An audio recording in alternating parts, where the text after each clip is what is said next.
Today on How It's Made Dream Cars, the Ferrari FF, a sports car for all seasons.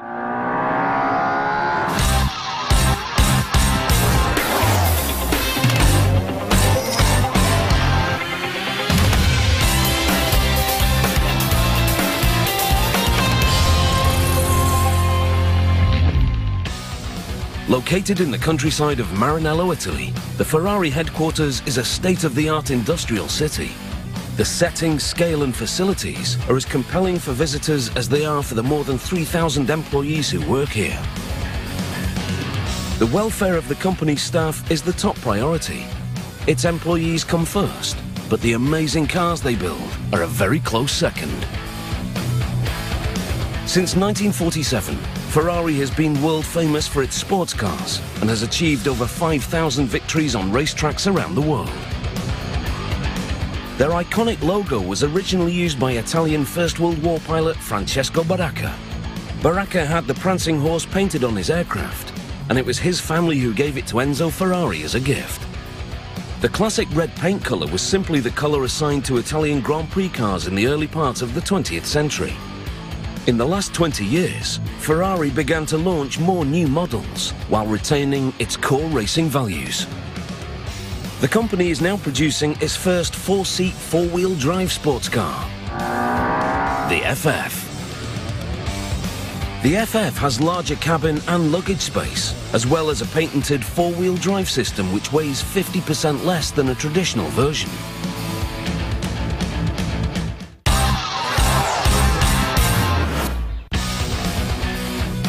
The first major component of this car is the 12-cylinder engine block. Made of lightweight aluminium, it's the core of the 651 horsepower engine. In the factory's foundry, high-pressure blowers are used to remove any remains from the block casts.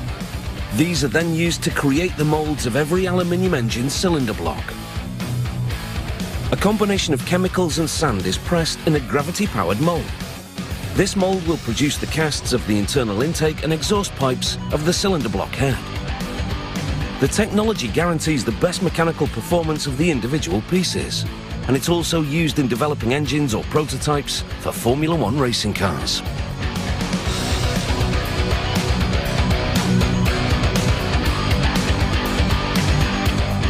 The sand molds are transferred to another area, where any unnecessary parts are removed. Using various tools, pieces are removed so the cast matches the design required to machine the internal pipes of the blockhead.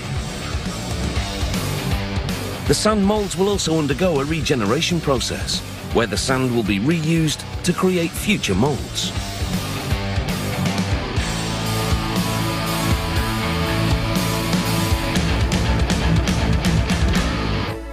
The finished sand molds arrive at another workstation, where they're assembled.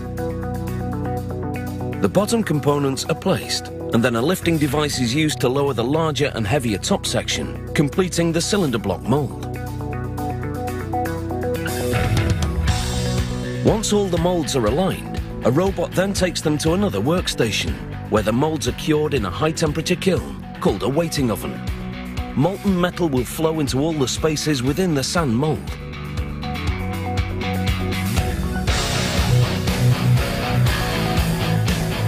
In a storage bay at the Maranello factory are thousands of aluminium ingots.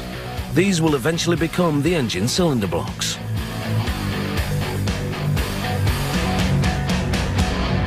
The molten aluminium, melted at 800 degrees Celsius, is poured through a funnel and injected into the sand casts.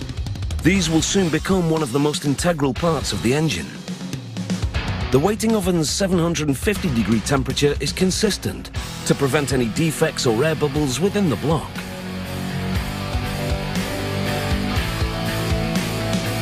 Once the molten aluminium hardens, the kiln's automated clamps release the mold, allowing the new aluminium parts to cool before being removed from the molds.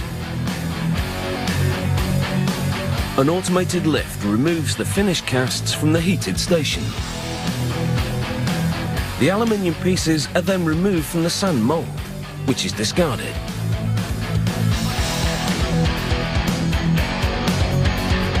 Quality control is imperative to the assembly of the engine. At the first workstation, the cylinder block is inspected for any cracks or imperfections within the cavities using a torch. Very little variation in the mold is tolerated. From start to finish, up to 8,000 instruments are used to control dimensions throughout the process of building the cylinder block.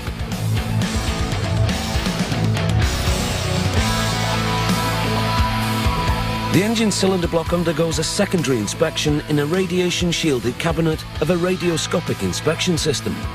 This further detects any possible flaws in the cylinder block's construction.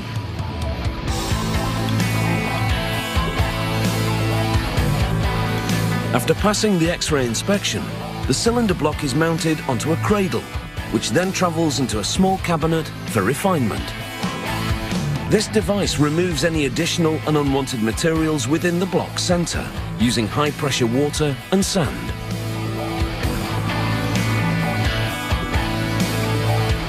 As a result of this refining process, the cylinder block emerges sleeker. The holding bolts are removed and the part is ready for the next stage. In the metrology room, a computerized measuring tool known as a touch probe is used to verify the FF cylinder block's tolerance and integrity. This is just one of many stages that go into building the FF's engine, more of which we'll see later in the show. The most expensive Ferrari ever sold was a 1962 250 GTO. It's one of the most sought-after cars in the world. The FF is a departure from the classic GTO, but it still maintains the company's traditions. With exclusive access to Ferrari's factory, we discover how its racing-inspired family car is made. Next is the car's body. The chassis is first transported to a workstation, where pillar parts are loaded into weld braces. These fixtures will assist in the installation of the side panels and the roofing. Pillar and skeletal branches of the frame are positioned and secured tightly in place using welding clamps. Once locked in the clamps, the frame parts are hand welded together.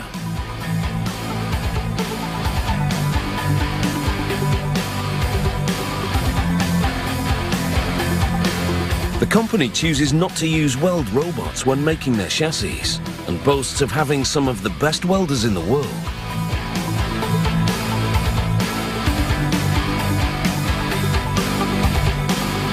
At the next step, skin parts of the base frame are installed to the side and roof support pillars. Support clamps are then lowered to hold the body parts in position, so the pieces can be welded to the support beams with ease and accuracy.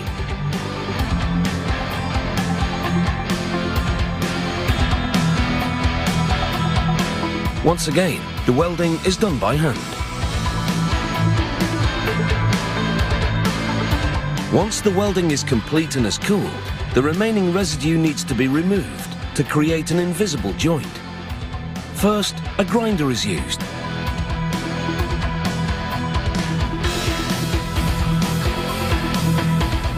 Then a milk cut file further refines the surface. In this part of the process, the welded areas are prepared for machine sanding and feather edging.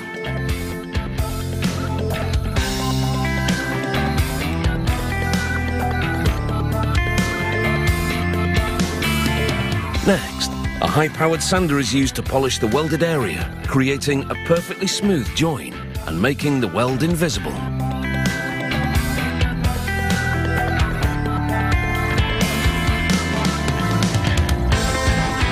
With most of the body parts fitted, the shell is inspected in a room with specially enhanced lighting that helps identify any errors.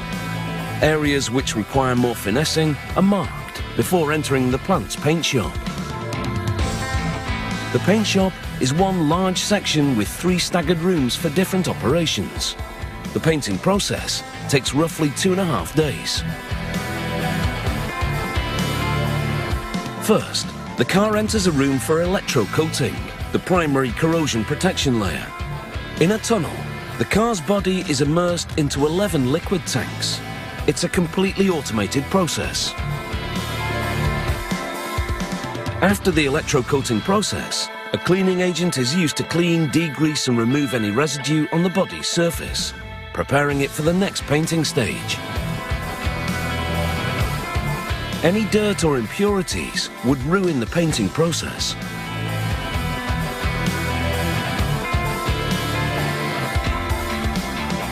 In this phase, a coat is sprayed on the exterior and interior of the body. This layer acts as a translucent coat of paint and sealer, preventing corrosion and rust. It also guarantees a better adhesion for the chosen paint colour to the body.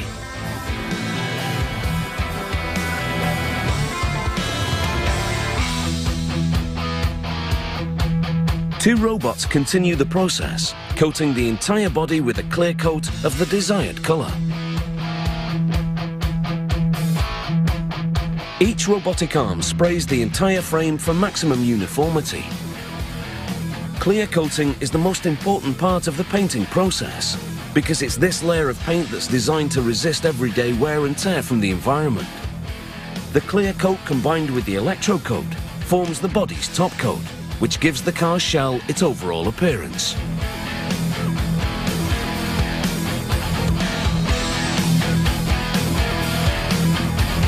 Once the body receives all of its protective paint layers, it moves to a specialised compartment for curing. Here, uniform heating of 140 degrees Celsius for 24 minutes creates the ideal drying conditions before continuing to the next step. Two robots spray the last transparent coat of paint, perfectly covering the body. Once this process is finished, the body will then be fitted with its 12-cylinder engine to become the unique four-wheel drive FF sports car. Today on How It's Made Dream Cars is the Ferrari FF. We've seen how the engine is formed and the body built. Now it's time to follow the assembly of the engine, which takes 5 days.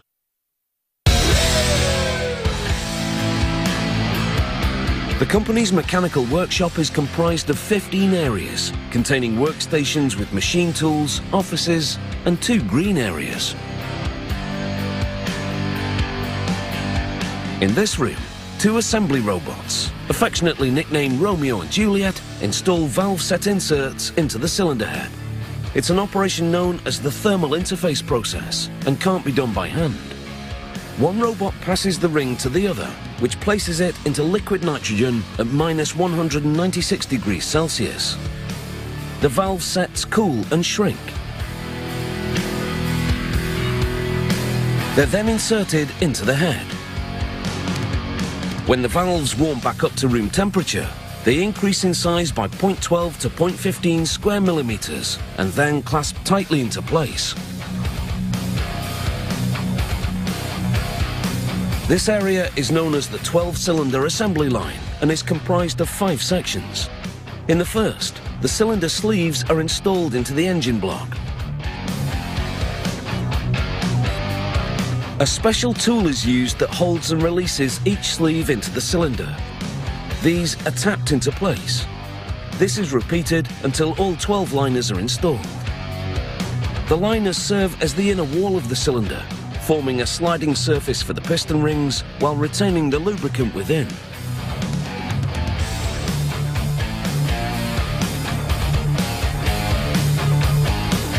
To double check that the sleeves are aligned with the cylinders, the ends are tapped. Next, the engine cylinder block is rotated on a lift. The cam bearings are oiled, and then the crankshaft is placed in position.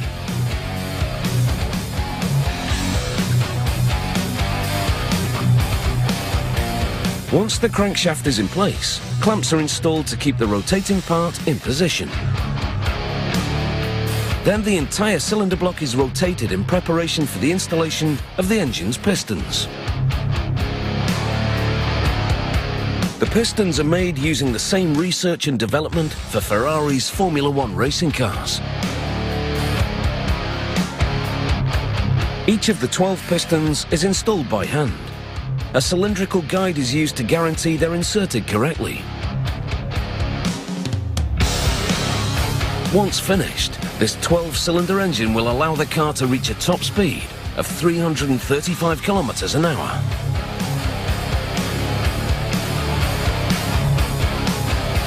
The engine spends roughly 62 minutes at each station. It takes approximately 5 days for assembly.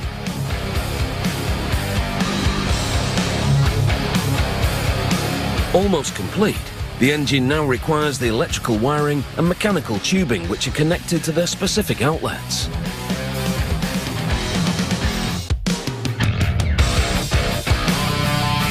Once the wires and tubes are connected, they're secured using high-strength screws and fasteners.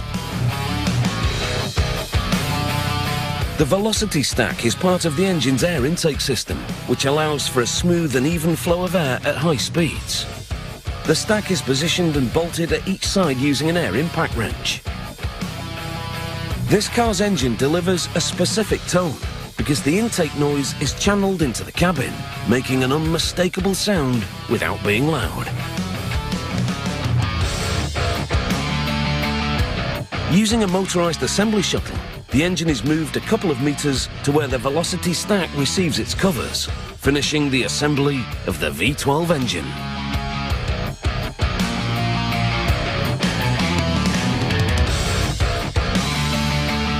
The 6.3-litre V12 direct injection engine delivers a power output of 651 horsepower at 8,000 RPM, with maximum torque of 683 Newton meters at 6,000 RPM.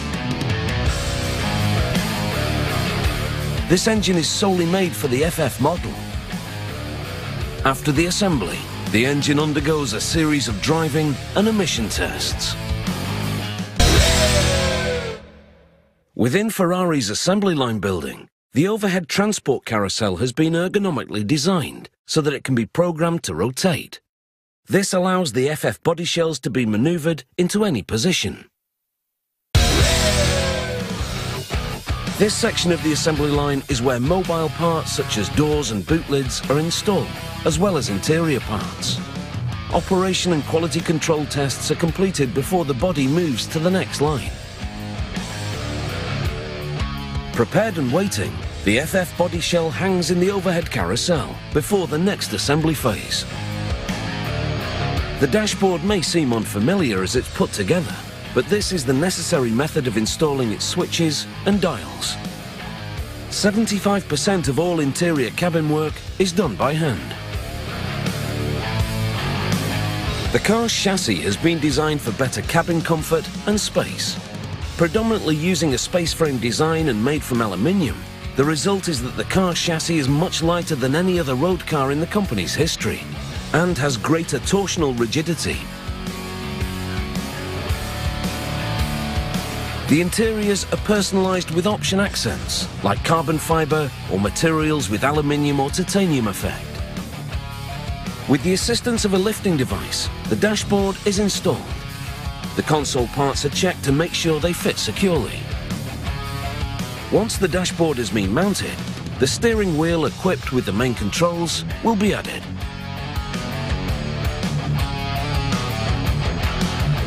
Next, the running gear is inspected, which includes the engine and drivetrain. The car's four-wheel drive system is 50% lighter than the average system, with 2 independent traction systems. The rear wheels provide the power, with torque transferred only to the front axle when required. Using a mechanized dolly, the running parts are positioned beneath the body frame. Then the carousel bracket is lowered.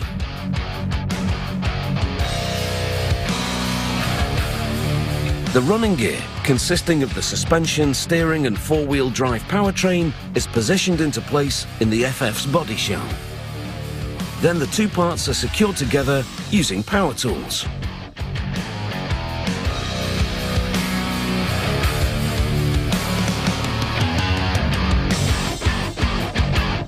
The 5-spoke rims and tyres are placed on their respective wheel plates and secured with bolts. Both the front windscreen and rear windows receive a high-strength adhesive which a robot deposits onto the edges of the glass. Another robot then fits the new windows into their respective positions with calculated pressure.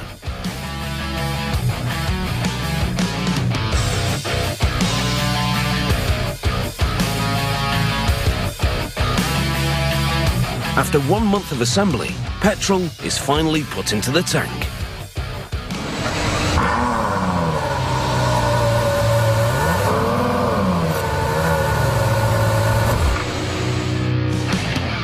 Despite its name and appearance, this car was engineered to tackle the lowest grip terrain, such as snow, ice and dirt. It's a modern version of the classic shooting brake shape and styling. The chassis engineering delivers all the performance associated with the Prancing Horse's F1 racing DNA. The leather interior has received the same attention to detail as the engine beneath the bonnet. The FF is a major departure from the Ferrari stable.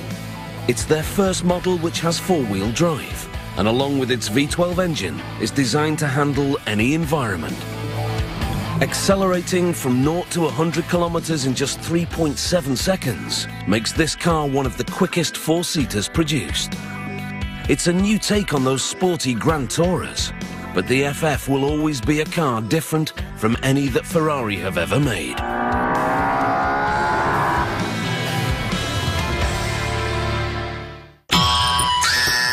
Taking a four-wheel drive to the top of a 14,000-foot peak. It's an attempt on the altitude record in brand new Car vs Wild at 10. New for Discovery next. Find out how another dream car is made.